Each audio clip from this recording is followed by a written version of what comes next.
Well guys, another video and it's another creepypasta storytelling one. And this one is about Smile Dog. I'm not actually familiar with that creepypasta. Not at all. Well, I hope that this is creepy. Let me get the mouse off the screen. And let's get into it. Okay. I first met in person with Mary E.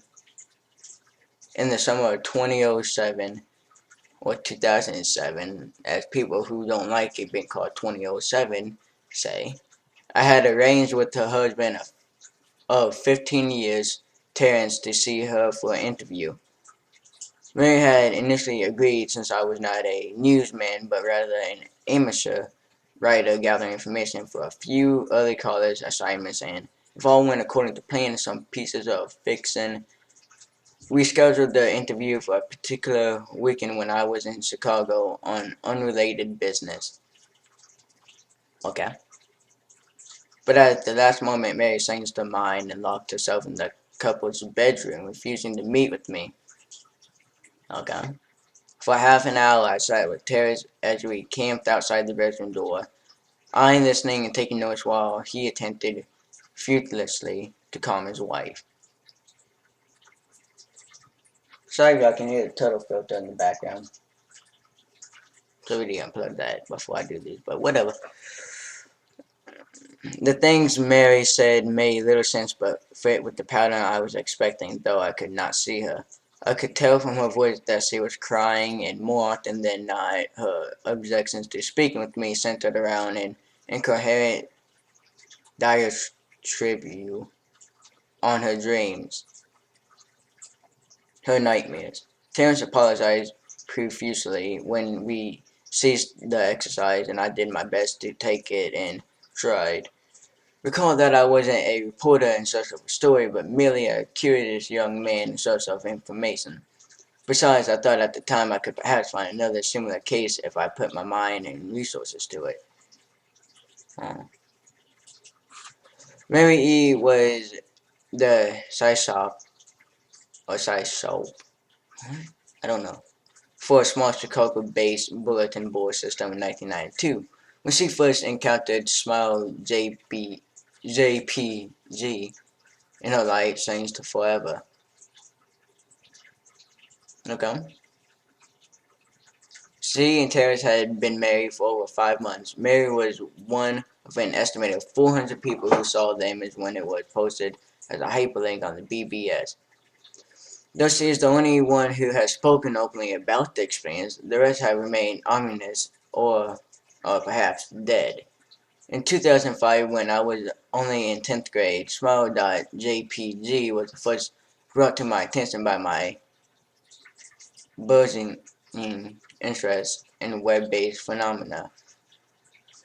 Mary was the most often cited victim of what is sometimes referred to as Smile Dog.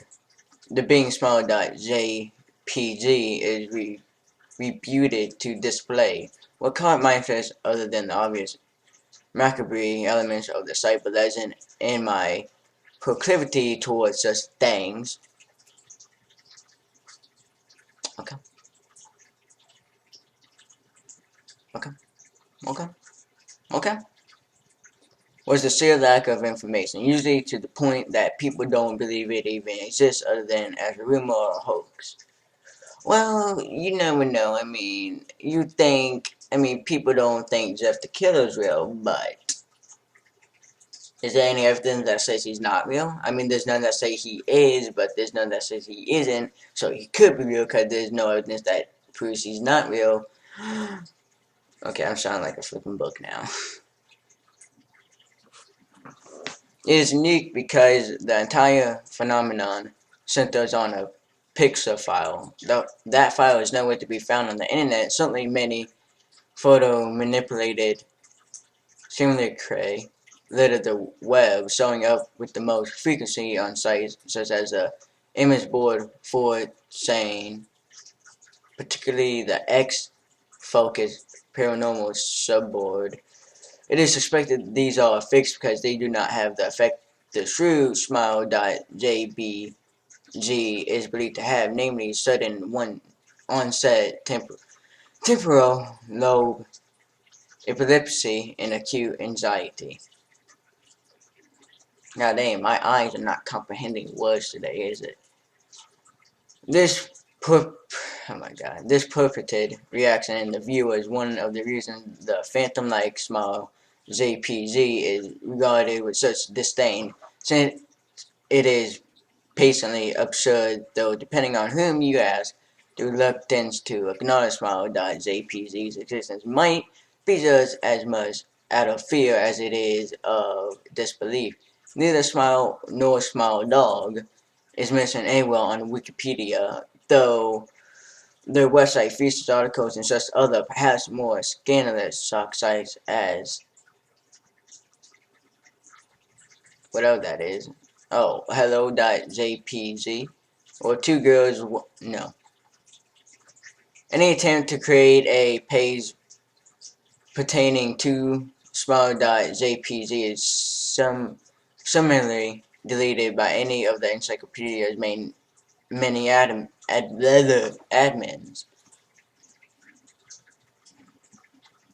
Wonder why.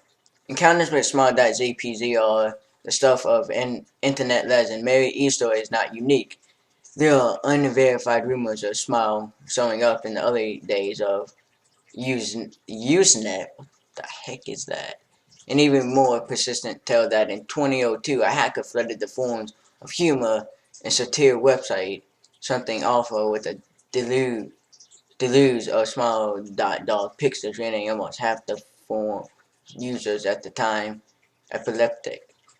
It is also said that in the mid to late 90s that Smile.jpg circulated on Usenet and as an attachment of a chain email with the subject line "Smile, God loves you." That's not creepy. Yet, despite the huge exposure these stunts would generate, there are very few people who admit to having experienced any of them, and no trace of the file or any link has ever been discovered. I bet you gotta go on the internet and find a link right now. Those who claim to have seen Smile.jpg often weakly joke that they were far too busy to save a copy of the picture to their hard drive. However, online victims offer the same description of the photo. A dog-like creature, usually described as appearing similar to a Siberian husky, illuminated by the flash of the camera. Since in a dim room, the only background detail that is visible being a human hand extending from the darkness near the left side of the frame. The hand is empty, but is usually described as beckoning. Of course, most attention is given to the dog or dog creature, as some victims are more certain than others about what they claim to have seen. The more so, the beast is repeatedly split in a wide grin, revealing two rows of very white, very straight, very soft, very human-looking teeth.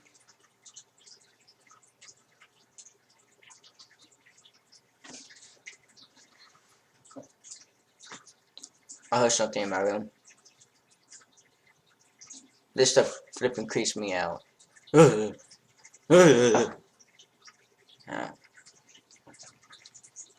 This is, of course, not a description given immediately after viewing the picture, but rather a recollection of the victims who claim to have seen the picture endlessly repeated in their mind's eye during the time they are in reality having epileptic fits. These fits are reported to continue interminably. I messed that up bad. Often while the victims sleep, resulting in very vivid and disturbing nightmares. These may be treated with medication, though in some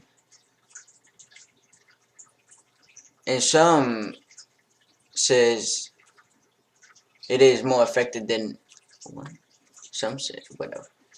Some says. Mary E. I assumed was not an effective medication. Medication. God, I cannot talk. That was why after my visit to her apartment in 2007, I sent out feelers to several folklore and urban legend-oriented news groups, websites, and mailing lists, hoping to find the name of a supposed victim of Smile.jpg who felt more interested in talking about his experiences.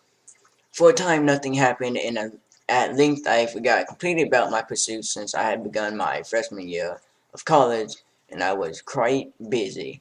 Mary contacted me via email, however, near the beginning of March 2008. Okay, I'm not gonna... Y'all can pause and read this. Y'all can pause and read that if y'all want. God, no one? Terrence contacted me later that month with the news that his wife had killed...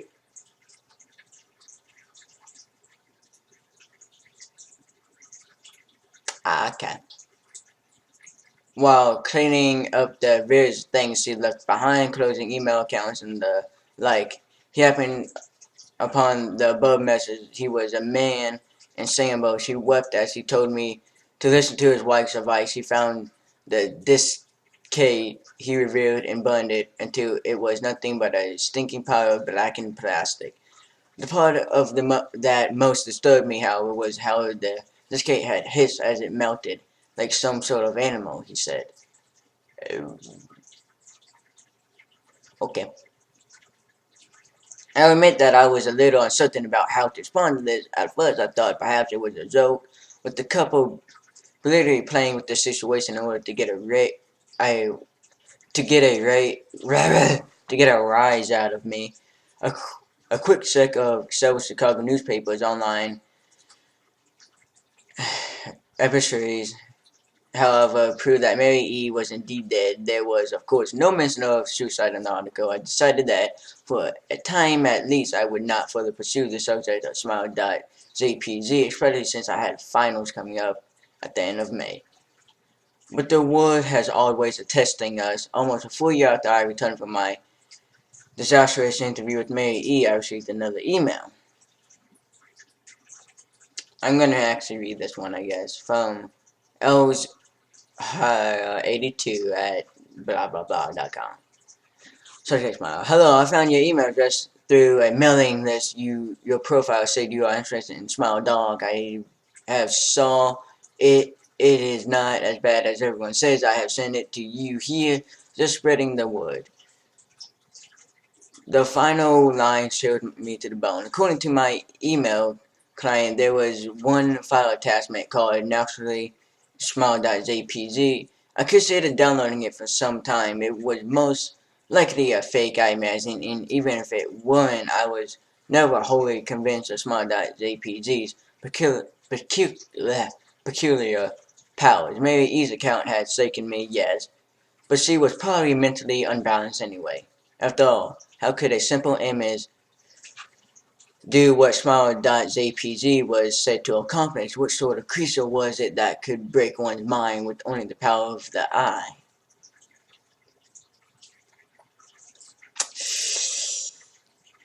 I don't know.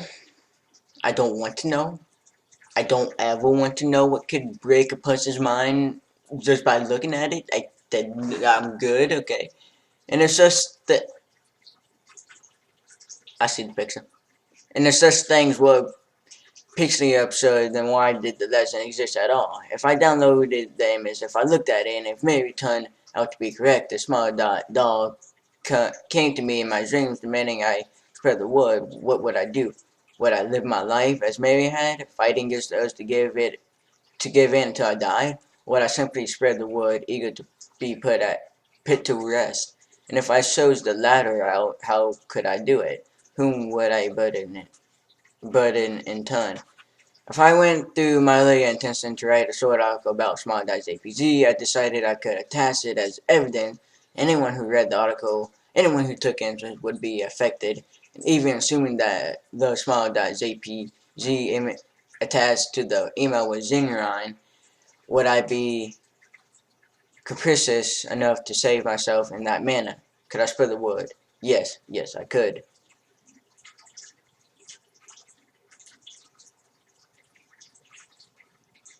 That is creepy.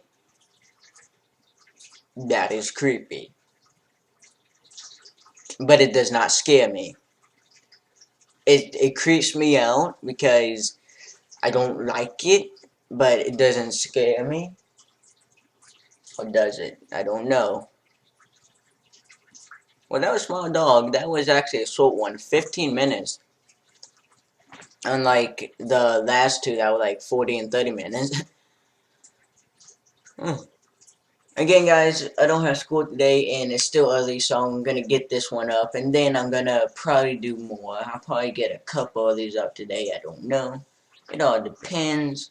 I will see you guys in the next one. Thank you for hanging out with me, reading this creepypasta. I really have fun making these, and it would really help me out if you would share these on Twitter, Facebook, whatever you want. Leave a like, comment, subscribe, and I'll see you in the next one. Bye for now.